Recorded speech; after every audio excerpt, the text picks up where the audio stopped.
Hello everyone, and welcome to...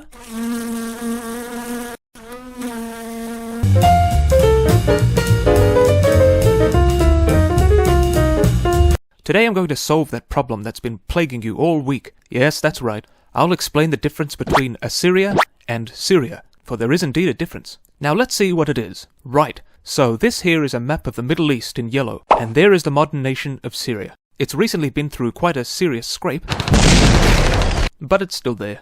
Now where is Assyria? Well, if you have a quick look at the Middle East map, you won't find it. And the reason you won't find it is because it isn't there anymore. And it isn't there anymore because history. Many nations that once existed don't exist anymore, and many peoples who once existed don't exist anymore. But the Assyrian people still exist. They just don't have a country. So here's Syria in red, and here's where Assyria used to be, in green, the homeland of the Assyrian people, roughly the top bit of what we know as Iraq. The bottom bit was Babylon. The Syrians and Assyrians both have very, very lengthy histories. But let's start with Assyria, shall we? Assyria is named after the city of Ashur, which was named after the king of their gods, who was named Ashur. Ashur was the capital city of Assyrian lands for centuries. Now for hundreds of years, the Assyrians had been bullied and booted about and ruled by other peoples like the Akkadians and Sumerians. Then, around 2000 BC, the Assyrians formed their own empire, which we know as the Old Assyrian Empire. It lasted till about 1750 BC, when there is a bit more booting about and messiness, until the Assyrians got their act together and made an empire again, the Middle Assyrian Empire. In this era, the Assyrians started getting tougher and tougher, ruthless even. Their warriors became the most fearsome bunch in the world. Here we see some Assyrian soldiers flaying rebels alive. In short, Assyrians started booting other peoples about, something that frightened the Egyptians, and even forced them to team up with their bitter enemies, the Hittites, who teamed up with Babylon, which didn't help Babylon a bit, as the Assyrians crushed them, destroyed the walls of their capital, pillaged the city, slaughtered the people, and ruled over what remained. Assyria then went through a long period of ups and downs, until it finally fell apart during the infamous end of the Bronze Age. This was a time when iron began to be forged more and fashioned into weapons, and wielded by certain peoples who trashed up the Near East good and proper. Bronze weapons are no match for stronger iron weapons, and so for centuries the Eastern Mediterranean region and Near East went through an unpleasant era of craziness, mass migration, wars, invasions, and so on, until the muddled up lands began to find themselves again in the Iron Age. Now while Assyria shrank and declined in power, it did a better job than most in keeping alive and surviving the crisis, which the historian Robert Drews has said was arguably the worst disaster in ancient history. And then, in 911 BC, the Assyrians formed the Neo-Assyrian Empire, and under a number of kings with spectacular names like Shalmaneser, Tiglath-Pileser, and Sennacherib, and Ashurbanipal, they built marvelous cities and conquered everyone around them, often with the most extraordinary cruelty and ferociousness. Under Tiglath-Pileser III, the Assyrians became the most powerful people on earth, and much Mesopotamian literature has survived because of the library of Ashurbanipal at Nineveh. However, 300 years of conquering and keeping possession of distant lands and quashing constant revolts by angry conquered peoples eventually took its toll, and Assyria weakened again, this time for good. Assyria was ruled over for a short time by the Medes, an Iranian people, then it was conquered by Babylon, then it was conquered by the Persians, then the Greeks, then the Persians again, then the Romans, then the Persians again. Meanwhile, the Assyrian people had thrown away their old gods and become Christian, and they have kept their faith till this day, even after the Arab invasions, starting in the 7th century, which caused most of the Middle East to bow to Islam. Under the Arabs, the Assyrians became zimmis, second-class citizens in their own land, but the Assyrian church kept people united in identity through the centuries. Then the Mongols invaded, and for about 100 years the Assyrians could relax a bit, as the Mongols treated them favorably.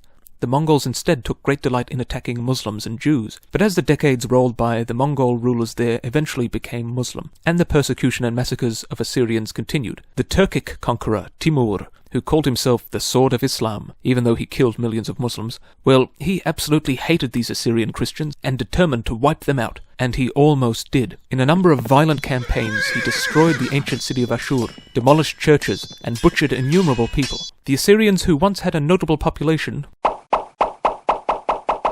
were now reduced to a much more microscopic number.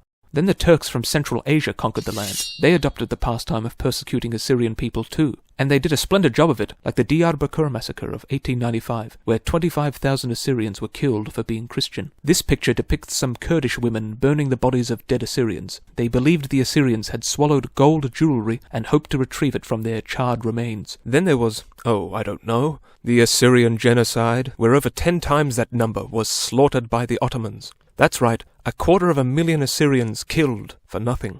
But the Assyrians are every bit as resilient as their ancestors. They refuse to die, and there's currently about 3 million of them in the Middle East and around the world. But now for Syria. In fact, why is it called Syria? Are people trying to confuse us or something? Well, let's see. Syria, as we know it, didn't used to be called Syria. It's had a lot of names. Long ago there was a kingdom called Ebla there. Then it got swallowed up by the Akkadians after Sargon of Akkad and company conquered it in the 23rd century BC, just as they'd conquered Assyria. Then a bunch called the Hurrians hurried in to settle in the north bit of the land, and the rest was gobbled up by the Amorites. But for the most part, the land we know as Syria was never a mighty, united empire, like Assyria or Babylon or Persia. Syria was instead historically divided into smaller city-states, like Damascus and Aleppo and Homs, and spent most of its time being ruled over by others. And while all this was going on, more groups of people migrated into the land, pretty much taking it over. Chief among them were the Arameans, and along the coast, the Phoenicians. The bigger chunk of Syria came to be called Aram after the Arameans. The Phoenicians were different to them, having a more exploratory nature. They were the finest mariners of the ancient world, sailing all around in daring mercantile voyages and establishing colonies, most notably Carthage in what's now Tunisia. Anyway, the land that's now Syria was conquered by Assyria, during which time the Syrian language, or Aramaic, the language of the Arameans, rose to be the language of choice in the region. Everybody started speaking it. It was the language Jesus spoke, for instance, many centuries later in Roman times. After being under Assyrian rule, Syria got conquered by Babylon, Persia, Greece and Rome like everyone else in the area, all of them leaving their mark in one way or another.